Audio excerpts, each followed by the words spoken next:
కర్కాటకము కర్కాటకం వారికి కనుక చూసుకున్నట్లయితే మీకు అష్టమ స్థానం వైపు వక్రించి ఉన్నటువంటి శని యొక్క భగవానుడి యొక్క స్థితి భాగ్యం వైపు వెళ్ళిపోతుంది. సో దీని వలన కలిగేటువంటి గొప్ప ఫలితాలు ఏమిటి, మంచి ఏమిటి, జాగ్రత్తలు ఏం తీసుకోవాలంటే అష్టమ శని ప్రభావం తగ్గినట్టే చెప్పాలంటే. అష్టమ శని ప్రభావం ఉన్నప్పుడు ఏమవుతుందంటే నిందలు పడుతూ ఉంటాం, మంచి చేసి బ్యాడ్ అవుతూ ఉంటుంది. దాని యొక్క ప్రభావం పూర్తిగా తగ్గినట్లే ఇక్కడ నుంచి.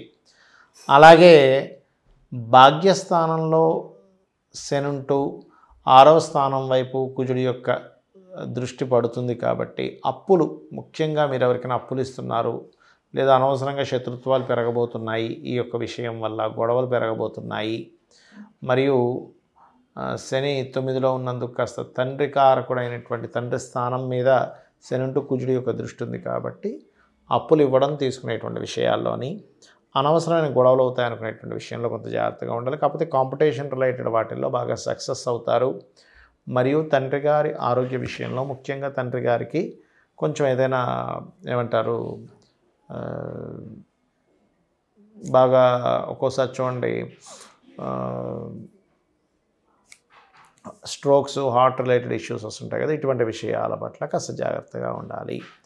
అలాగే మరొక విషయం ఏంటంటే ఇక్కడ గమనించినట్లయితే మీకు మరి కొత్త పరిచయాలు, కొత్త అగ్రిమెంట్స్, ఇటువంటి విషయాలకి చాలా చాలా అనుకూలంగా ఉంది చెప్పాలంటే. అయితే ఈ 4వ స్థానం మీద కూడా అంటే ఈ 4వ అధిపతి ఎవరైతే ఉన్నారో ఈ శుక్రుడి యొక్క స్థితి కూడా కొంచెం చూసుకోవాలి. కాబట్టి ఈ డిసెంబర్ మాసంలో ప్రధానంగా మీరు ఏదైనా ప్రాపర్టీ తీసుకునేటప్పుడు వాహనం విషయాల్లోనే అనవసరమైనటువంటి ఘర్షణ వాతావరణం రానుంది. కాబట్టి ఈ యొక్క విషయంలో ఈ సంవత్సరన్నర పాటు మీకు ఎటువంటి ఇబ్బంది కలగకుండా ఉండాలి అంటే సుబ్రహ్మణ్యేశ్వర స్వామి యొక్క ఆరాధన చేయండి. మీరు ఎంత సుబ్రహ్మణ్యేశ్వర స్వామి ఆరాధన చేస్తూ ఉంటే అంత బాగుంటుంది, గుర్తుపెట్టుకోండి. ఇక మరొక విషయం ఏంటంటే సుబ్రహ్మణ్యేశ్వర స్వామి ఆరాధనతో పాటు కందులు దానంగా ఇవ్వడము, నువ్వులు దానంగా ఇవ్వడం చేస్తూ ఉండండి. నవగ్రహాల్లో శని కుజ గ్రహాల దగ్గర దీపారాధన చేయండి, అన్ని విధాలా మీకు బాగుంటుంది. మరియు దీంతోపాటు సహజంగానే ఈ యొక్క కర్కాటకం వారికి పూర్వజన్మ కర్మ అనేటువంటిది ఏదైతే ఉందో గృహము, వాహనము లేనట్లయితే ఏదైనా ప్రాపర్టీ రిలేటెడ్ సంబంధించిన వాటి మూలంగానే కనెక్టివిటీ అయి ఉంటుంది. కాబట్టి ఈ యొక్క విషయాల పట్ల కూడా కాస్త ఈ భాగ్యస్థానంలో, ఎందుకంటే ఈ భాగ్యస్థానం ఏదైతే ఉందో మీ గృహయోగానికి కర్మ సంబంధించినటువంటి స్థానం అవుతూ ఉంటుంది. సో అక్కడ తిరుగుతున్నాడు కాబట్టి ఈ విషయం పట్ల కాస్త జాగ్రత్తగా ఉంటూ మీరు నిత్యము ఆంజనేయ స్వామి కానీ సుబ్రహ్మణ్య స్వామి కానీ ఆలయాలకు వెళ్తూ ఓం అనాకలిత సాదృశ్య చుబుక శ్రీ విరాజితాయ నమః అని చేసుకోండి, అన్ని విధాలా బాగుంటుంది. ఏలినాటి శని, అర్ధాష్టమ శని, అష్టమ శని, శని యొక్క మహాదశ, ఇవి 4 వేరు వేరు ప్యాటర్న్స్. చాలామందికి తెలియక శని ఉంది అంటే శని మహాదశ ఉందో, ఏలినాటి శని ఉందో, అర్ధాష్టమ శని ఉందో, అష్టమ శని ఉందో తెలియదు. మీకు దీని యొక్క వివరణ ఇస్తాను క్లియర్గా. ఏలినాటి శని అంటే 7.5 సంవత్సరాలు ఉంటుంది. 12వ స్థానంలో ఉన్నప్పుడేమో ఇన్వెస్ట్మెంట్స్ విషయంలో జాగ్రత్తగా ఉండాలి. రాశిలో సంచరించేటప్పుడేమో అనవసరమైనటువంటి వాటిలోకి ఎంటర్ అయ్యి మన తల మీదకి తెచ్చుకోకూడదు, గుర్తుపెట్టుకోండి. దానివల్ల మానసికంగా ఇబ్బంది పడడమే కాకుండా మోసపోవడం కూడా జరుగుతూ ఉంటుంది. ఇక 2వ స్థానంలో శని సంచారం జరిగేటప్పుడు పర్టికులర్గా ఫైనాన్షియల్ మ్యాటర్స్ విషయంలో, కుటుంబ సభ్యుల విషయంలో జాగ్రత్తగా ఉండాలి. ఇది ఏలినాటి శని 7.5 సంవత్సరాల ప్యాటర్న్. అలాగే అర్ధాష్టమ శని, ఇప్పుడు ఎవరికి ఉంది అర్ధాష్టమ శని? సర్వసాధారణంగా ధనస్సు వారికి ఉంది. సో వీళ్ళు ఏదైనా ప్రాపర్టీ తీసుకునేటప్పుడు, మిషనరీస్ తీసుకునేటప్పుడు, ఏదైనా సంస్థని పెట్టేటప్పుడు ఇటువంటి విషయాల్లో కాస్త జాగ్రత్తగా ఉండాలి. మరి అదేవిధంగా అష్టమ శని సమయంలో వాహనం మీద వెళ్ళేటప్పుడు స్లోగా వెళ్ళాలి. చిన్న చిన్న సర్జరీస్, ఆపరేషన్స్ లేనట్లయితే అనవసరంగా మీరు మంచి చేసినా సరే కాస్త అవమానాలు పొందడం లాంటివి జరుగుతూ ఉంటాయి. కాబట్టి ఇటువంటి వాటికి దూరంగా ఉండాలి. ఇక ఇవన్నీ ఒకటైతే అయితే చాలామందికి శని మహద్దశకి వీటికి తేడా తెలియదు. శని మహద్దశ నడుస్తుందండి అంటే 7.5 సంవత్సరాలు అయిపోద్దని అడుగుతూ ఉంటారు. లేకపోతే కాబట్టి ఏంటంటే ఈ శని మహద్దశ అనేది 19 ఇయర్స్ ఉంటుంది. మీరు ఒకటి గుర్తుపెట్టుకోవాలి, మీ జన్మజాతకంలో శని భగవానుడు కనుక బాగుంటే శుక్రదశ, గురుదశ కంటే కూడా అద్భుతంగా ఇస్తాడు శని మహద్దశలో యోగాలు. కాబట్టి శని మహాదశ గురించి ఏమీ టెన్షన్ పడవద్దు ఎప్పుడు కూడా. కాకపోతే కొన్ని విషయాలు పాటించినట్లయితే అది ఏలినాటి శని అయినా, అర్ధాష్టమ శని అయినా, అష్టమ శని అయినా మీకు ఎటువంటి ఇబ్బంది ఉండదు. ఏమిటది? శని మహద్దశ వచ్చినా సరే మొట్టమొదటిగా మీరు ఆరోగ్యంగా ఉన్నారు, యువకులు, చిన్నపిల్లలేమీ కాదు అని అనుకుంటే కనుక ఖచ్చితంగా మధ్యాహ్నం నిద్రపోకండి. ఇది చాలా చాలా ఇంపార్టెంట్. ఎందుకంటే శని మందత్వానికి కారకుడు, నిద్రకి కారకుడు. శని ఏంటంటే ముఖ్యంగా మనం ఎంత నిద్రపోతూ ఉంటే మధ్యాహ్న సమయాల్లో యువకులం అయ్యుండి అక్కడ ఇబ్బంది అనేటువంటిది మరి కాస్త పెరుగుతూ ఉంటుంది, గుర్తుపెట్టుకోండి.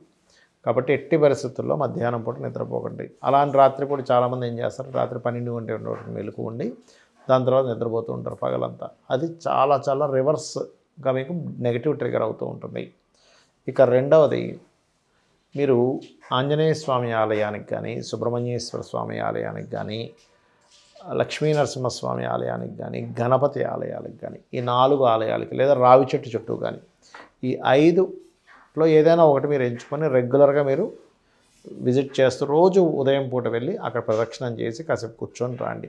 ఖచ్చితంగా ఫలితం ఉంటుంది. అలాగే గోవులకి బెల్లము తినిపించండి. ఖచ్చితంగా మంచి ఫలితం ఉంటుంది, అందులో ఎటువంటి సందేహం లేదు. ఇవి ప్రధానంగా మీరు పాటించాలి. ఓల్డేజ్ హోమ్స్కి వెళ్ళడం, మీకు తెలిసినటువంటి వాళ్ళు ఉంటారు, అమ్మమ్మలు, నానమ్మలు, తాతయ్యలు, ఇట్లా ఉండేటువంటి వాళ్ళ దగ్గరికి వాళ్ళతో కాసేపు గడిపి వాళ్ళకి ఏదైనా ఒక చిన్న గిఫ్ట్ లాంటిది, వాళ్ళకు పంచో లేకపోతే ఒక షర్టో ఏదో ఒకటి ఇస్తూ ఉండండి. ఎందుకంటే కార్మికులకి, కర్షకులకి, ఏజ్డ్ పర్సన్స్కి శని కారకుడు. అంటే మీ కింద పనిచేసే వాళ్ళు ఉంటారు, వాళ్ళకి ఏదో ఒకటి, వాళ్ళ పిల్లలకి ఏదో ఫ్రూట్ తీసుకెళ్ళి తింటాడులే, మీ అబ్బాయి తింటాడు తీసుకెళ్ళమని ఇంట్లో పని చేయడానికి వస్తూ ఉంటారు, వాళ్ళకి ఇస్తూ ఉండండి. దానివల్ల ఏమవుతుందంటే శని యొక్క ప్రభావం వీళ్ళలో ఉంటుంది కాబట్టి వీళ్ళు ఆనందపడడం వల్ల ఇబ్బంది అనేటువంటిది తగ్గుతుంది, గుర్తుపెట్టుకోండి. అలాగే రోజు ఎలా అయితే మనం దేవతా ఆలయానికి వెళ్తుంటామో, ఎక్కడైనా హోమాలు జరుగుతున్నా, యజ్ఞాలు జరుగుతున్నా, యాగాలు లాంటివి జరుగుతున్నా అక్కడికి వెళ్ళి చేయించుకోండి. లేదా అంత స్తోమత లేదంటే కనీసం ఆ యొక్క ప్రాంగణంలో అయినా సరే, జరిగేటువంటి ప్రాంగణంలో కాసేపు అక్కడ కూర్చోండి.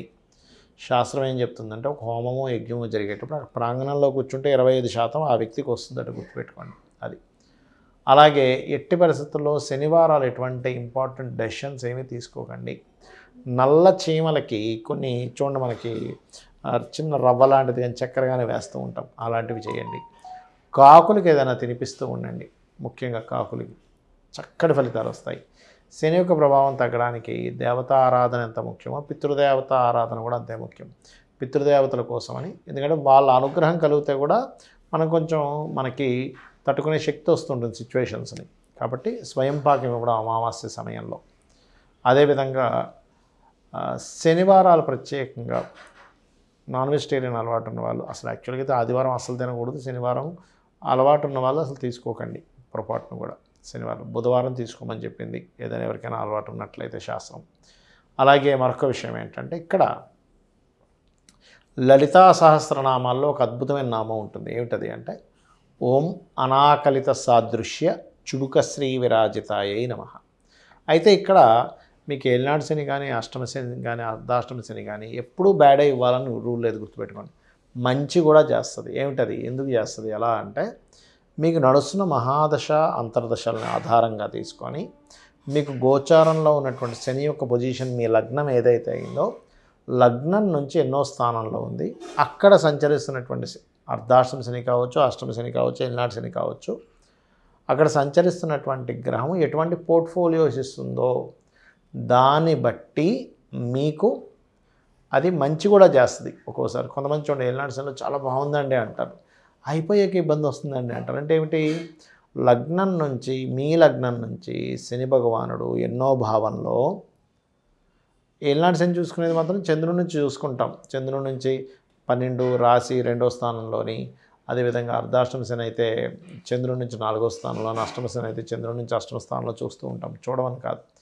కానీ ఎప్పుడూ కూడా అది ఎంతవరకు మీకు తీవ్రత ఉంటుంది, దాని యొక్క తీవ్రత మరీ ఎక్కువగా ఉంటుందా తక్కువగా ఉంటుందా అని చెప్పి తెలియాలి.